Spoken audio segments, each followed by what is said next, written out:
Olá, pessoal, sejam bem-vindos à nossa aula de ensino religioso. Eu sou o professor Thales, juntamente com a professora Hilda Benta e a professora Maria Lúcia.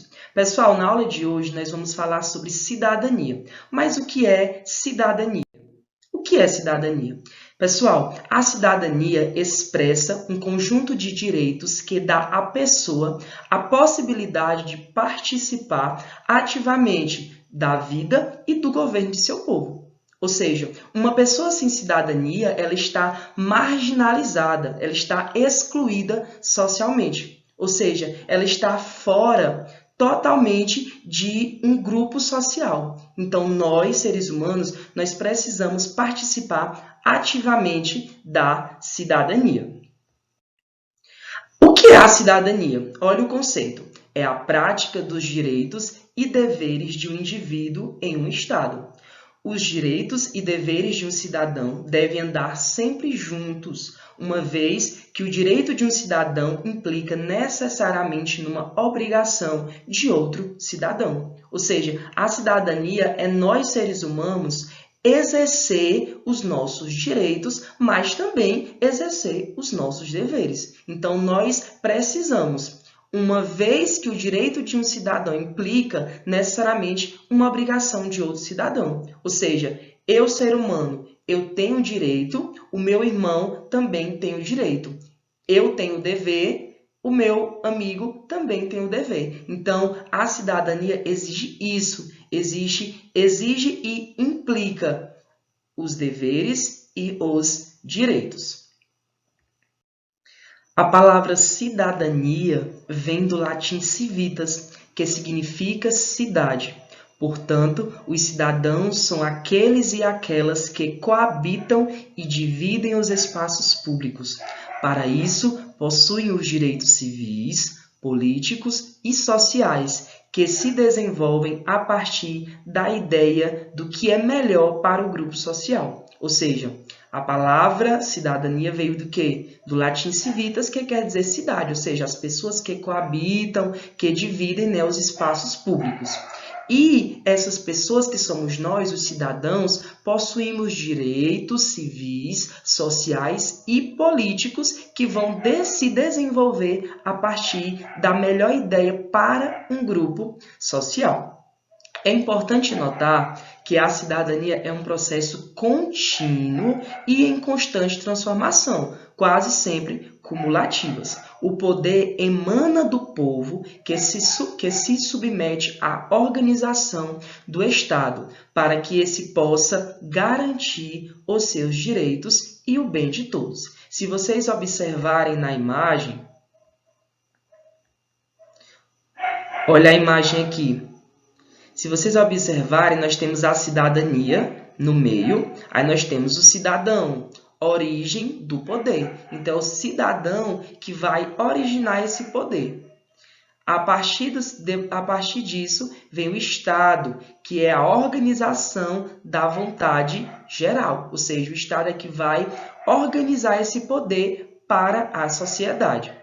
E, por último, organizando, né, esse poder, essa vontade geral, nós temos as leis, que são as normas para o bem comum. Então, a cidadania está atrelada a esses três pontos: ao cidadão, ao Estado e às leis.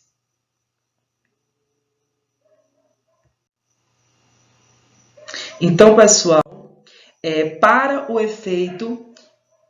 efetivo direito à cidadania, muitas vezes os indivíduos devem cumprir alguns requisitos. Então, para que os cidadãos, né, tenham o efetivo direito à cidadania, tem que ter alguns requisitos. Primeiro, nacionalidade, ter nascido ou estar equiparado aos nascidos em determinado território. Por exemplo, no Brasil, todas as pessoas nascidas no Brasil ou de pais brasileiros são considerados cidadãos.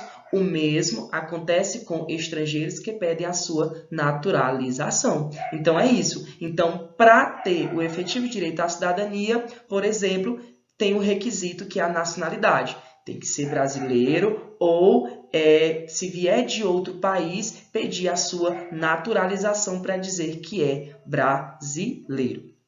Outro requisito, idade. Alguns direitos e deveres estão de acordo com a idade do cidadão. Por exemplo, obrigatoriedade da educação dos 4 aos 17 anos, o direito ao voto nas eleições aos 16 e a maioridade civil aos 18. Então, esses são os requisitos para a questão da idade. Nós, ou seja, vocês, eu já passei dessa época, de 4 aos 17 anos, precisamos estudar.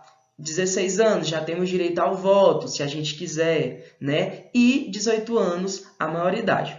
Está em conformidade com a lei. Nós, cidadãos, precisamos estar em conformidade com a lei. Os condenados à prisão possuem seus direitos políticos suspensos e são restritos os seus direitos à liberdade. Então, quem comete algum erro, algum crime, realmente não pode votar e tem que ficar preso, ou seja, perde o direito à liberdade.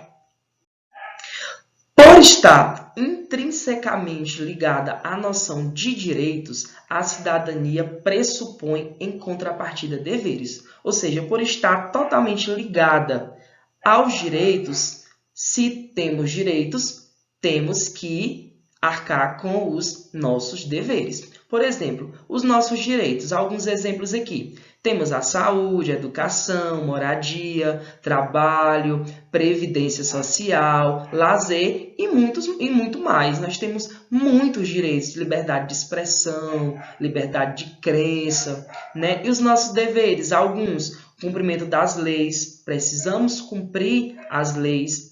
Eleição de governantes através do voto obrigatório, ou seja, nós temos que votar, né, para eleger os nossos representantes.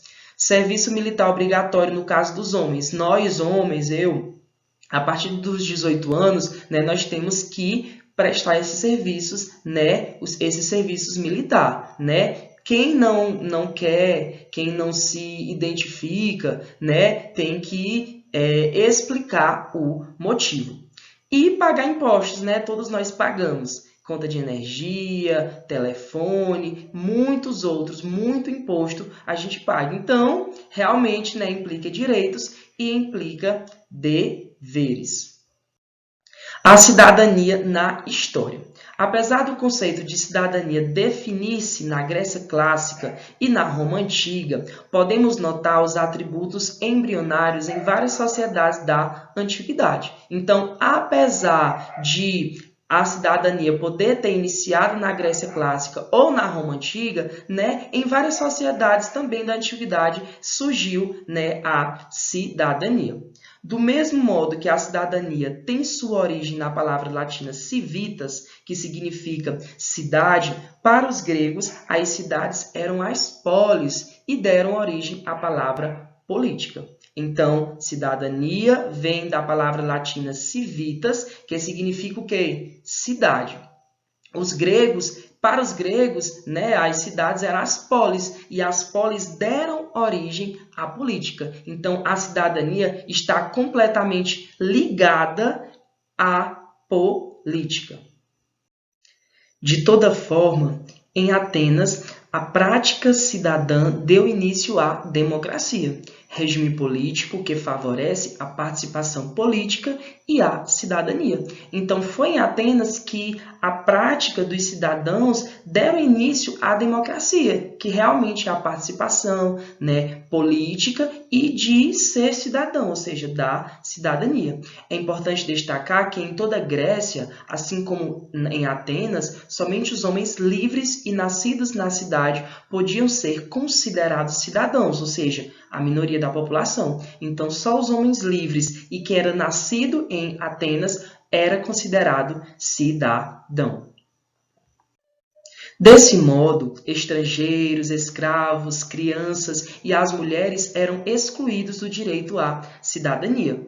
No final do século XVIII, com o surgimento da modernidade e da estruturação do Estado-nação, o termo cidadão passou a designar aqueles que habitam a cidade. Então, estrangeiros, escravos, crianças, as mulheres não eram consideradas naquela época cidadãos. Então, somente no final do século XVIII, esse termo cidadão realmente foi designado para aqueles que habitavam a cidade, ou seja, quem morava na cidade era cidadão, com exceção de escravos, crianças e estrangeiros.